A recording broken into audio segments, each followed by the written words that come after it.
Rolling. तो यहाँ पर अभी तक हमने जितने किसानों से, जितने लोगों से बात की, उन्होंने एक चीज़ कही जो मेरे दिमाग में अब बैठ चुकी है और उसी के बारे में मैं ज़्यादा बात करने वाली हूँ। सबने कहा कि हम अपने परिवार वालों को छोड़ के आए हैं, उनके साथ जो यादें हैं वो भी मिटा के आए हैं। तो क्या यहाँ पर भी यही चीज़ है, हम जानेंगे। सत श्री अकाल जी। सत श्री अकाल जी। वाहिगुरू जी का खालसा, वाहिगुरू जी की फतेह। हमने पहले भी बता दिया आपको कि हम पंजाब डिस्ट्रिक्ट गुरदासपुर, गांव नंगलचौर हरचौड़ के पास है। 10 टारी गाड़ी लेकर आए हैं हम, पूरी संगत लेकर आए हैं, पूरे जोर शोर से आए हैं।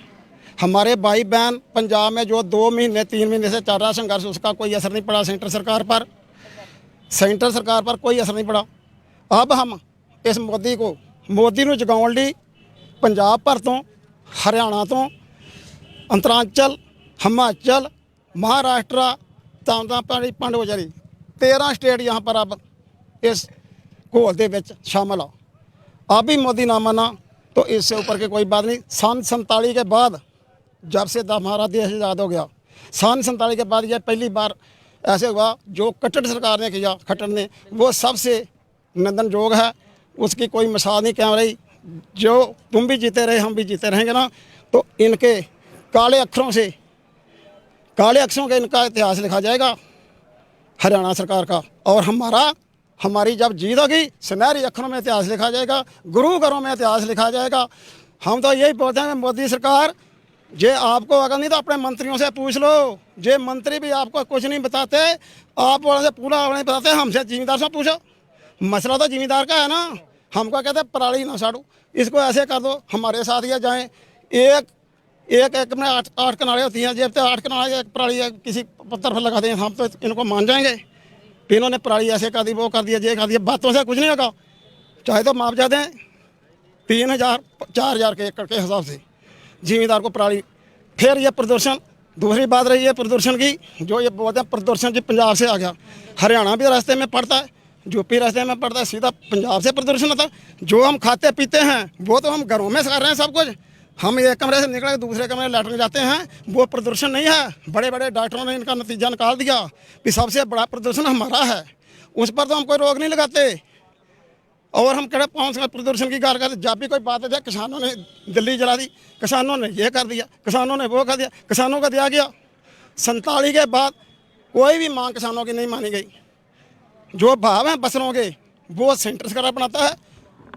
जो खेतों में मरता है वो जिम्मेदार मरता है। तो मतलब ठीक है, वैसे मरता है ना। उनका दाम हम जो छिड़काव करते हैं फसलों में, 1 सीसी होती है 50 ग्राम की, उसका दाम पड़ता है 50 रुपये।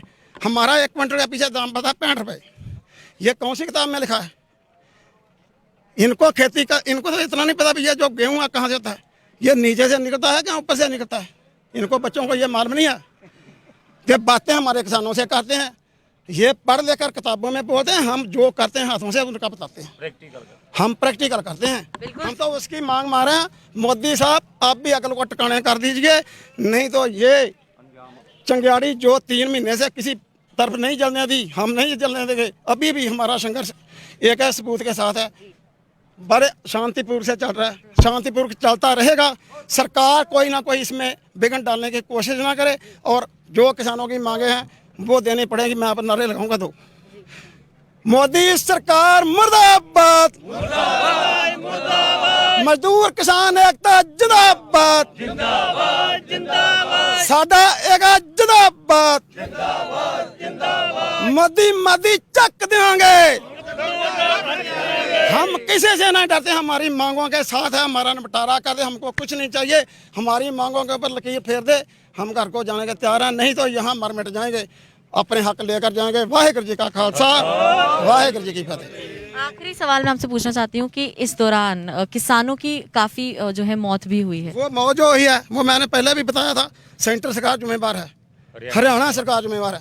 हम इनके बीच से उनको नौकरी भी दिलाएंगे, उनके घरों परिवारों को हम मुआवजा भी दिलाएंगे। बोले सो निहाल।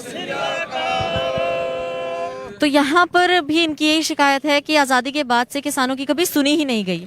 बहुत दुख होता है ये जानकर या ये सुनकर कि हमारे देश के अन्नदाता जो जिनकी वजह से हम दो टाइम की रोटी जो है वो खा पाते हैं, वही तकलीफ में है और आज तक शायद उन्होंने कभी बोला नहीं, और आज जब बोला है तो सरकार उनकी नहीं सुन रही है।